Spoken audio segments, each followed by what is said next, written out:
Welcome. Hrithik Roshan ने Krrish series के 15 साल पूरे होने पर क्रिश 4 की आने की अनाउंसमेंट की और सबके मुंह बंद हो गए। बता दें कि राकेश रोशन क्रिश 4 पर पूरी तरह से लग गए हैं और इस बार उन्होंने ऋतिक रोशन के सामने ना एक बड़ी चुनौती रखी है। राकेश रोशन ने बताया कि क्रिश सीरीज की एक और नई फिल्म लिखना आसान नहीं है, क्योंकि ये ना बहुत ही सफल फिल्म सीरीज है। इसमें अच्छा खासा वक्त लगेगा, लेकिन मेरी पूरी टीम इस काम पर लगी हुई है। यूएफओ कॉलिंग के बाद जादू कृष्णा और रोहित के घर आ जाता है, लेकिन एक दिन ना जादू कहीं गायब हो जाता है और कृष्णा रोहित से कहता है कि जादू कहीं गुम हो गया है। तभी रोहित कहता है नहीं तो, जादू की तरफ इशारा करते हुए बोलता है ये तो रहा। तब कृष्णा कहता है वो अच्छा, ये यहाँ आ गया। तब रोहित कहता है जब से मैं इसे घर लाया हूँ ना, ये यही तो है। तो रोहित कृष्णा का मजाक बनाते हुए उससे कहता है प्रिया के पास से ना अपना दिल और दिमाग ले आ बेटा, तू होश में नहीं है। तब कृष्णा हंसता है और बालों पर हाथ फेरते हुए बाहर निकल जाता है। थोड़ी देर के बाद कृष्णा को एक कॉल आता है। वो उस कॉल को उठाता है। उधर से एक आवाज आती है, सर यहाँ ना आग लग गई है।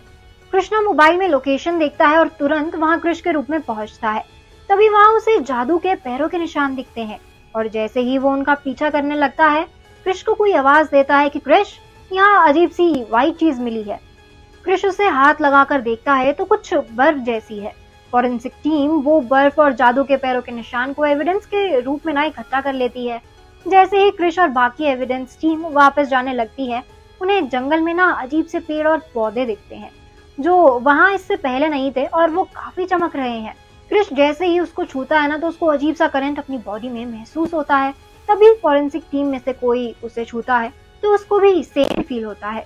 2 दिन बाद फॉरेंसिक टीम के उस मेंबर को काफी तेज बुखार आया है और साथ ही उसके शरीर की ना प्लेटलेट्स भी कम हो रही हैं।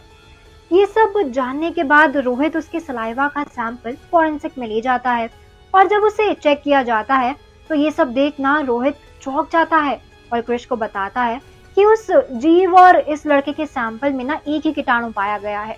कृष अपने पापा से पूछता है क्या कीटाणु, कैसे मतलब? तब रोहित उसे समझाता है कि मैं जहां तक समझ पा रहा हूँ, ये एक ऐसा कीटाणु है जो आपस में छूने से फैलता है।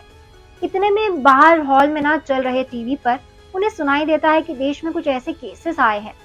तभी कृष्णा के घर प्रिया आती है और बोलती है कि दादी को ना कुछ हो गया है, उन्हें बहुत तेज बुखार है। ये सुनकर कृष्णा जल्दी से अपने दस्ताने पहनता है और उसके घर जाता है।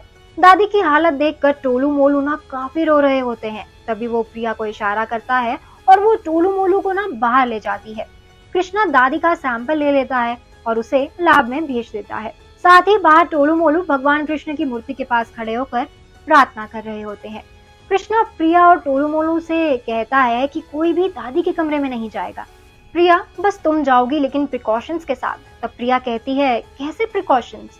तब कृष्णा कहता है डेटॉल से हाथ धोने हैं, उबला हुआ पानी पीना है, सब्जियां और फ्रूट्स खाने हैं और जब भी दादी के कमरे में जाओगी अच्छे से हाथ साफ करने हैं।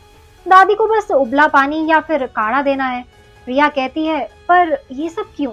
तब कृष्णा कहता है अभी मुझे भी नहीं पता, पर जैसे सिम्टम्स हैं हो सकता है वो ही हो। वो प्रिया को ध्यान रखना कहकर चला जाता है। फिर वो रोहित को दादी का सैंपल दे देता है। रोहित सैंपल को चेक करता है और बोलता है सेम है। ऐसे ही बहुत से केसेस देश में तेजी से बाहर आने लगे, जिसमें क्रिश और देश की बाकी एजेंसीज ने मिलकर लोगों को निर्देश दिए। क्रिश की पॉपुलैरिटी को देखते हुए बच्चों और बड़ों को क्रिश के जैसे मास्क को बांटा गया। देखते ही देखते टोलू मोलू की दादी ठीक भी हो गई, लेकिन वायरस ना ठीक नहीं हुआ। सरकार ने वायरस को कोविड-19 का नाम दिया। बढ़ते केसेस को देखते हुए सरकार ने देश में लॉकडाउन भी लगा दिया। दूसरी तरफ रोहित से जंगल में मिले चमकीले पेड़ के सैंपल का लिक्विड गलती से जीव के सैंपल पर गिर गया, जिससे जो हुआ ना वो देखकर रोहित बहुत शॉक्ड था। तो क्या हुआ होगा रिएक्शन? क्या देश बच पाएगा इस वायरस के प्रकोप से? हमें कमेंट सेक्शन में जरूर बताएं। आज के लिए बस इतना ही। ये वीडियो पसंद आया हो तो इसको लाइक और शेयर करें, साथ ही सब्सक्राइब करना ना भूलें बॉलीवुड स्टूडियोज को।